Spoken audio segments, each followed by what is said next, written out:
That's what Fireside is all about, is helping these young adults get up on their feet, create community around them so they know they're not alone, help them to grow in their faith, help them to grow in their skills, and that's what it's all about. So it's important to have that. It's a core adulting need to have community around you.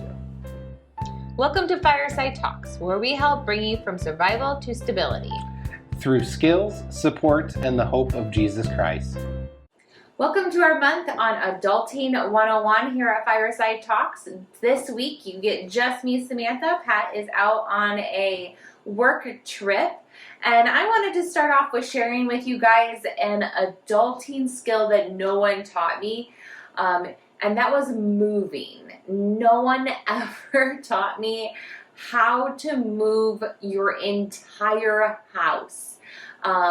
When I moved out of my parents' house, I lived for a little while in my grandpa's trailer, but it was kind of his stuff, and I was just kind of living there with him while he was in the hospital. And then I moved into a house with some girls at college. We shared a house, but I didn't really have any furniture. It was really just my bed and my vanity table and a dresser. Like, it wasn't a whole house. Then I moved from there to an apartment, and then we bought a house. We lived there for a year, and then we bought a house. But when you buy a house, and when you live there for 11 years, and then have to move that entire house to roll up every single little knick-knack, and every little piece of silverware and your things that you are using on a regular basis, like, no one taught me how to do that. So if you have any tips on how to do that, I'd love to hear it, because we're going to be moving again. So yeah, to be living and using things and trying to move at the same time, it's a nightmare. So luckily we had a camper, and we were able to empty the house and live in our camper while we were doing that, which looks like we'll be doing it again. So we'll see. The first thing that I didn't realize I had to pay for was trash. So when we moved out of our apartment and moved into our first home that we purchased, it was kind of a rural area, and we had to shop for who was going to pick up our trash. I grew up in the city, and the city came and picked up our trash. So to have to, like, okay, are you going to pick up my trash better than the other one? Like, it just seemed odd to me. And I was like, wait, what? I have to pay for someone to pick up my trash? But so yeah, that was something that no one ever told me I was going to have to pay for. What was something that you were told that you didn't have to pay for? I don't have Pat here to ask, so you tell me. Okay. I look forward to seeing your comments below. Something you had to pay for that you didn't realize you had to pay for. So let's jump right in talking about money. So how can we steward our money biblically? What does that look like in real life? We know that in our budgeting podcast that we talked about a couple months ago, I think it was in November, we talked about how we should tithe our money.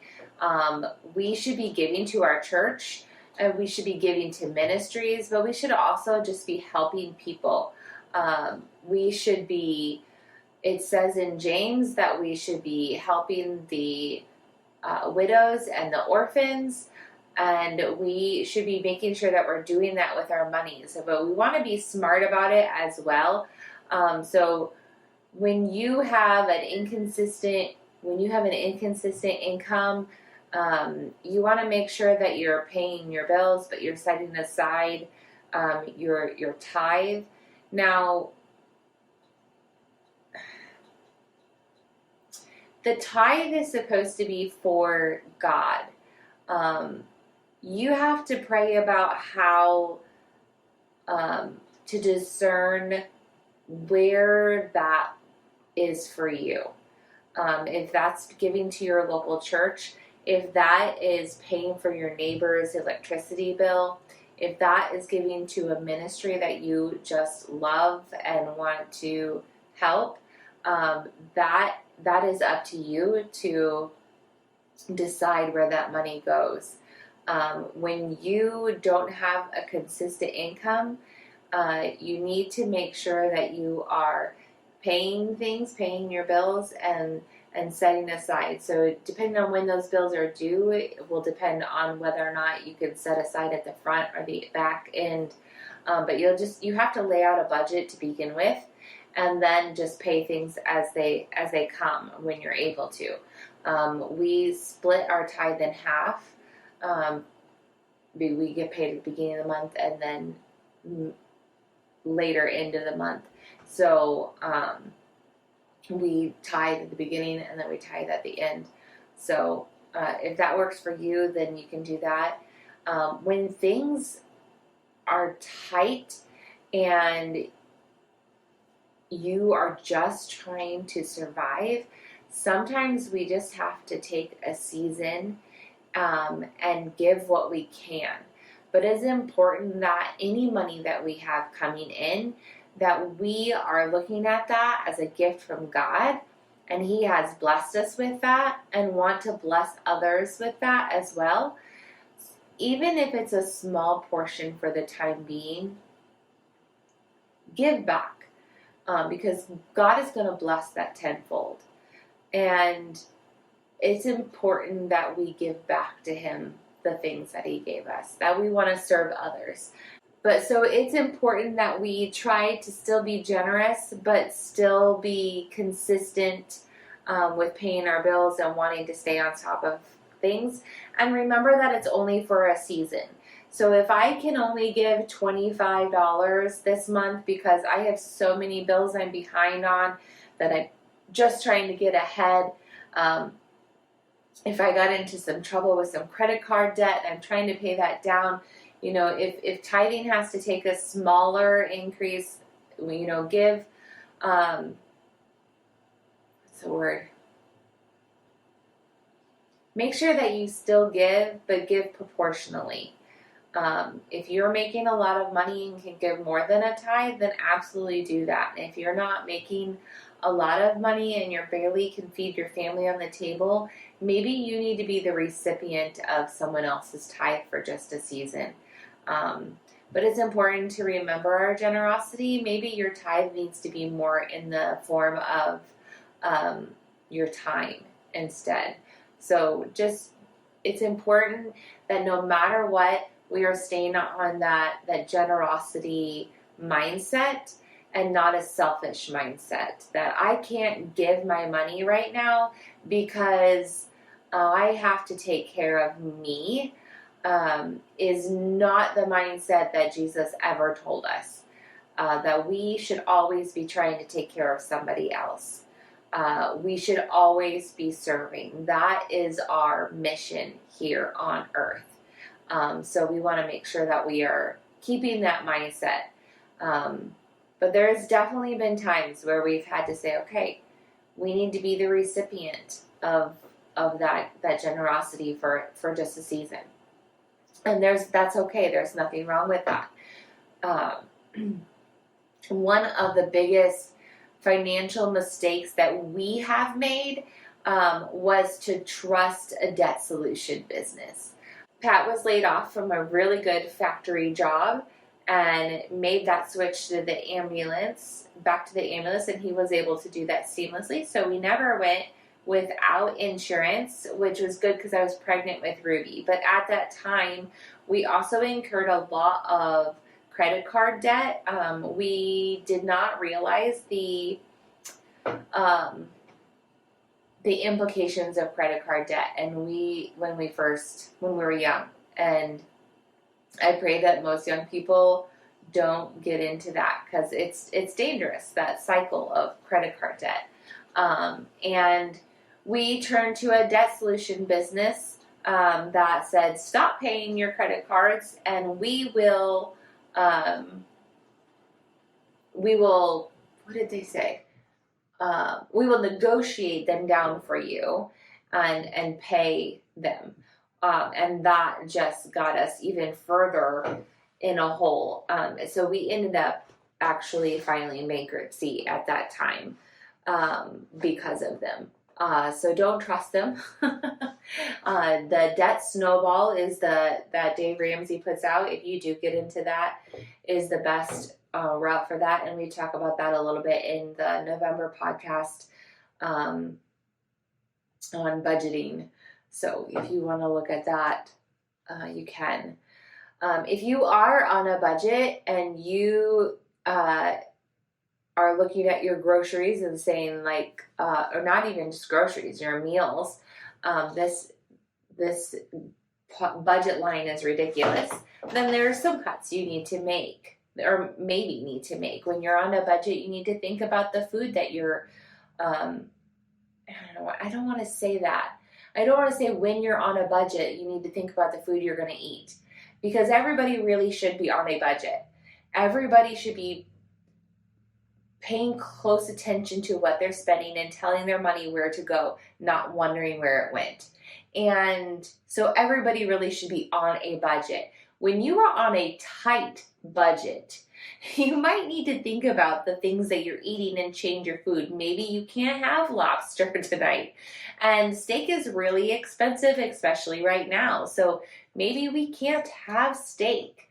When you make a meal plan, when you plan out your meals, instead of going to the grocery store every 1 or 2 days and grabbing what you need for dinner, you can buy things so much more cost effective. So I can get a big tray of chicken and split it up to 3 meals, and that is going to be more cost effective than me going and buying 3 trays of chicken. Plus, when you go to the store every single day, there's always something like, oh yeah, I could use some more apples. I'm going to grab those. And oh yeah, I could use more of that. Instead of just waiting, it's on the list and I'll get it when I go to the store. Or, okay, so maybe we go a few days without apples and grapes and whatever, and I'll get them next time we go to the store, and that's okay. So you incur a lot more expenses when you go every 2 or 3 days, or even every day to the grocery store. So I really, really encourage you, if you're on a tight budget, to make a meal plan for a week. If you can go longer, then do that. At least a week. Your meat doesn't go bad in the fridge. Vegetables tend to not go bad after a week.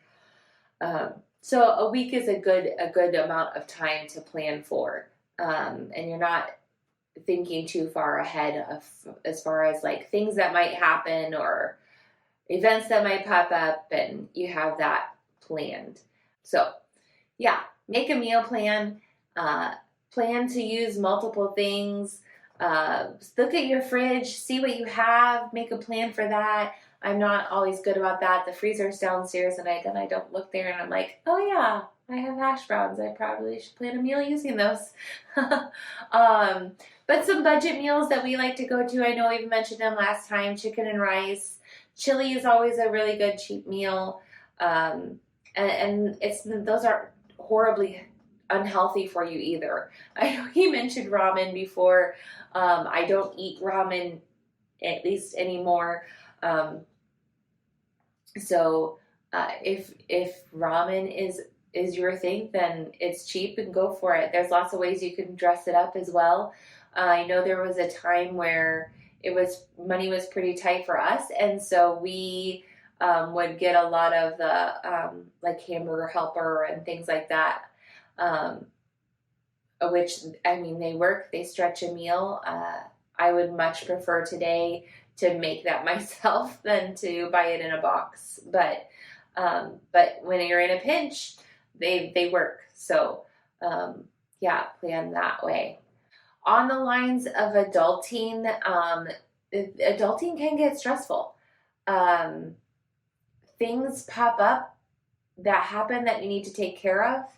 If you go to college and you have student loans, you have to stay on top of that.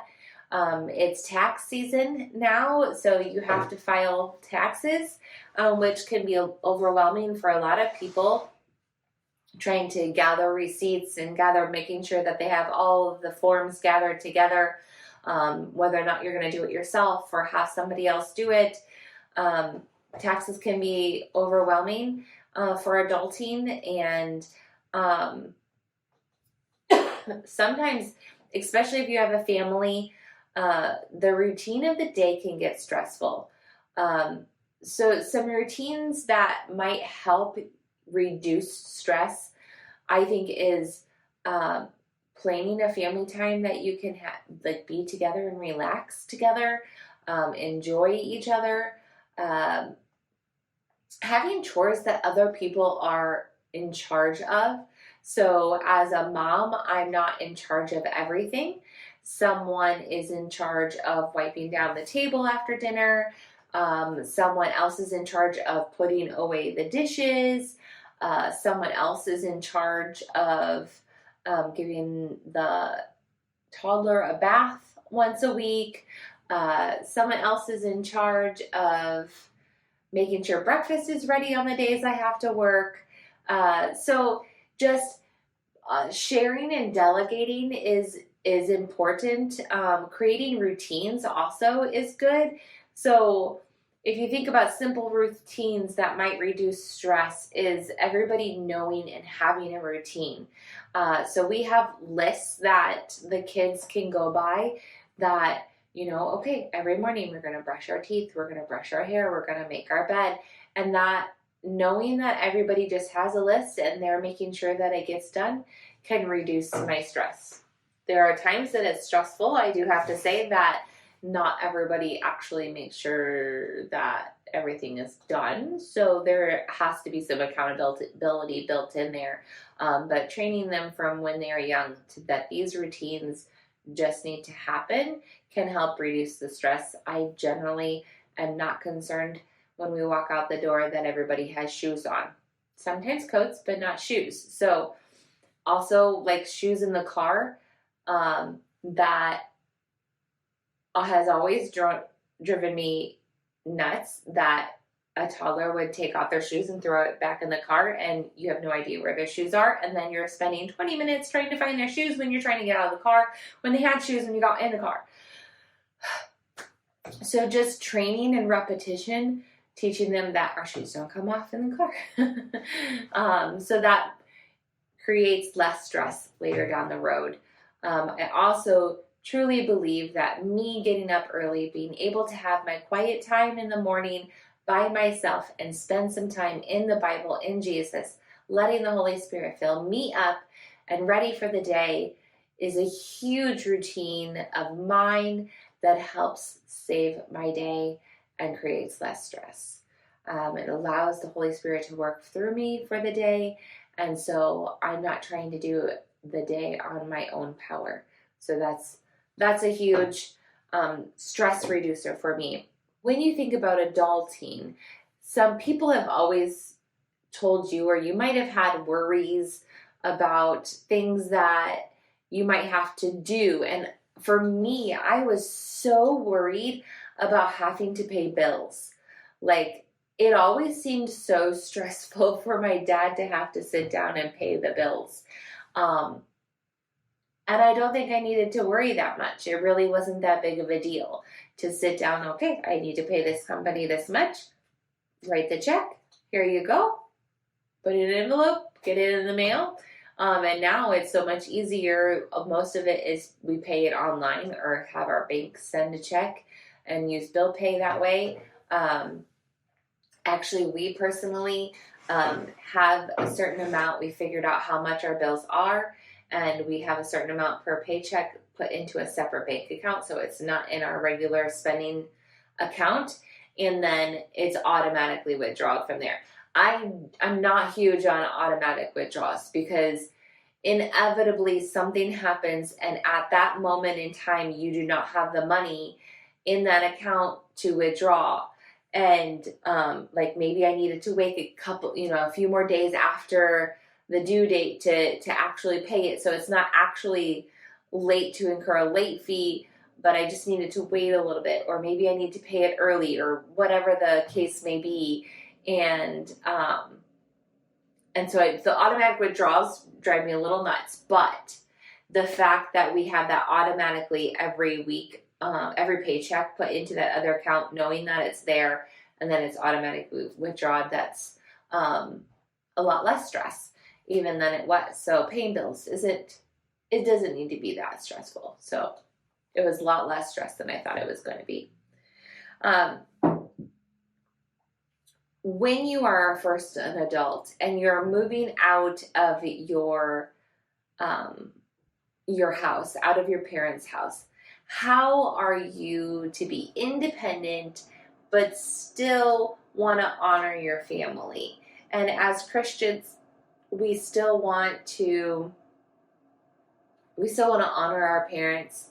It's even different too if you're getting married and moving out of your parents' home, and then you have in-laws to add on top of that. So it can be a quite sticky situation. You want to make sure that you are building your own traditions as a family. But remember, when you move out, that your parents still want to see you. Your in-laws still want to see you. We always tried to plan once a week or once a month to go see. It was more often when we were first married, but we would go to one of our parents and have dinner with them once a month.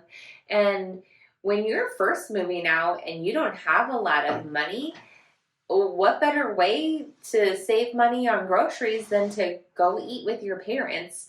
But you want to respect them and make sure that that's okay. Make a plan with them, and then if you have a spouse, make a plan with them, and just make sure everything's being communicated clearly. Holidays can get very stressful, so it's just important that you clearly say, okay, we're going to do Christmas Day here, but we'd love to be at your house for Christmas Eve, or however that might look.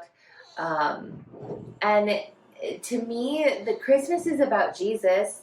Most of the holidays, it's about celebrating the holiday, not about being with family, although it is nice to be with family for the holiday to celebrate. So if you can't get on the holiday, just go see them another time, and it's just as well. But it's important to communicate that to them and be clear. So claim your independence, be independent, but remember that your parents want to hear from you too. So I know my mom never was upset with me when I called to ask how to cook something. Hey Mom, how do we make goulash again? I can't remember. She was never mad at me. She was thankful that she could answer those questions for me, especially when they were that easy. If you are moving away from your family, gaining that independence is so much easier because you don't have parents down the street or in the next city to rely on or be knocking on the door or never getting away from. But then you have the issue of not having community. It was big for us because we moved from Illinois, in Barstow, Illinois. We moved about 7 hours away to Sioux Falls, South Dakota, where we knew absolutely nobody. So that is extremely important to, when you move, you need community. You need to have fellow Christians to gather around you, to lift you up, to help you, to answer questions, to guide you. Like, if you don't know where things are around the city, if you have a job in the city, then that's even better. You have some connections there, and maybe even they have some recommendations on where you could go to church. We moved here to be part of a church plant, so we already had a church community and met some friends there. So we did have that, and then our kids were plugged into some AHG and Trail Life, and so we met some friends there. But that was super important and it can take a while. It can take a while to build those relationships that you trust and can rely on. But that Christian community to lift you up, especially when there was a problem. I know I had to take Pat to the hospital one night, and I was able to call a good friend, and she came over to sit with our kids and make sure they were okay. And then she dropped off ice cream for them, because what better way to comfort kids than with ice cream when their dad's in the hospital. So I was very thankful for that, because I normally, every time there was a hospital run in Illinois, our parents were 15 minutes away, and they were able to come right over. So it's definitely a different beast when you are moving away from family. So make sure you get plugged in, because you don't want to feel like you're on an island and have nobody, because as Christians, we are called to be community. We are called to be there for each other, to support each other and help each other carry our burdens. And so if you're not getting plugged into a community, you're not allowing your fellow Christians to be that for you. And so get plugged in. Yeah.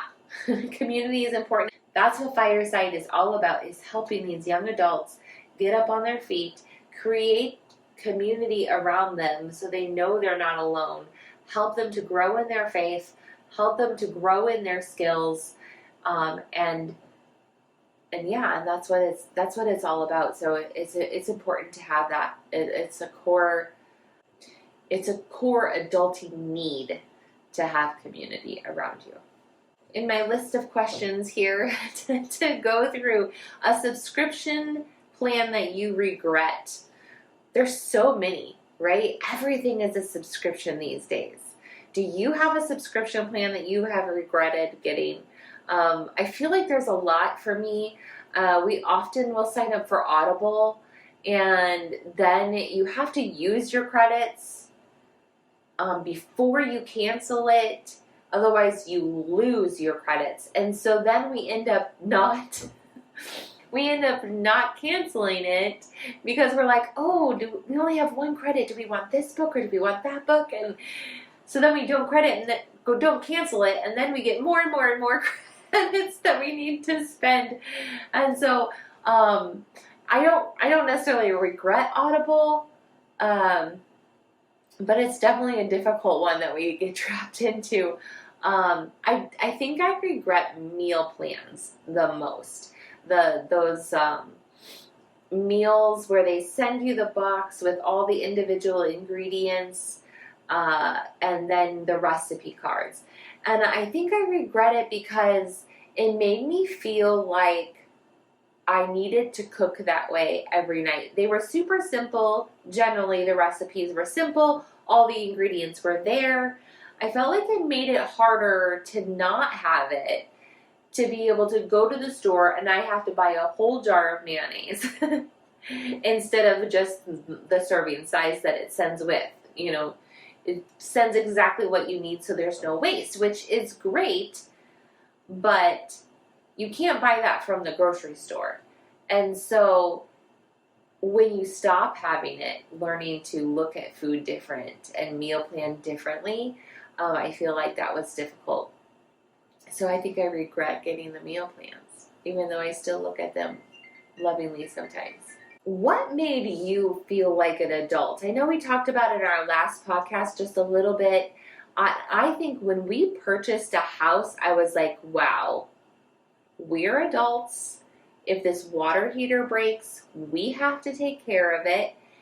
If the well goes dry, we have to drill a new well because we lived in a rural area. We have to mow this lawn. So I feel like that was the big shock for me, buying a house and all the things that we had to take care of with that. That was okay, we're adults. Let's do this. That was that for me. To wrap up, one thing that I would like everyone to try this week, have a quiet time with God. Start your day off with the Holy Spirit and meal plan. make a meal plan this week. See and compare it. See how much you're spending in buying your groceries for a week, and see how much you're spending going out to eat or buying on the fly, and compare it and see how much you're saving. I'd love to know. I'd love to hear from you to see how much you're saving, because I grew up making a meal plan and buying groceries in that way, so that's pretty much what we have done. We have gone through seasons where I've gone to the grocery and store on a every other day basis, and I feel like I was spending a lot more money, but I never really sat down and looked at it. So I'd really like to hear from you to see if you're seeing a difference with that. So that's my challenge for you this week. Make a meal plan and start your day with the Holy Spirit. So I think that wraps us up there this week. We talked a little bit about some relationships, some money, what that looks like with adulting-wise. Pat will be back next week. We have some things moving at Fireside. I just want a few more facts laid out as far as what's happening in timeline before we really get on and do an update. So probably one more Adulting 101. Might dig a little bit more into the relationships aspect of adulting, and maybe a little bit more of the community. We'll have to see where that goes. Pat's not fond of the Adulting 101 aspect, so maybe we'll do something off the fly. So, but that's where we're at. That's where we'll land for today. Remember to like and subscribe, because when you do that, it helps others see our podcast so much better. Go to our website, firesidecommunity.org. We have our podcast listed there. You can give to support our ministry there. You can also see our merch on there, and just see what we're up to. So, and I will see you next week. Bye.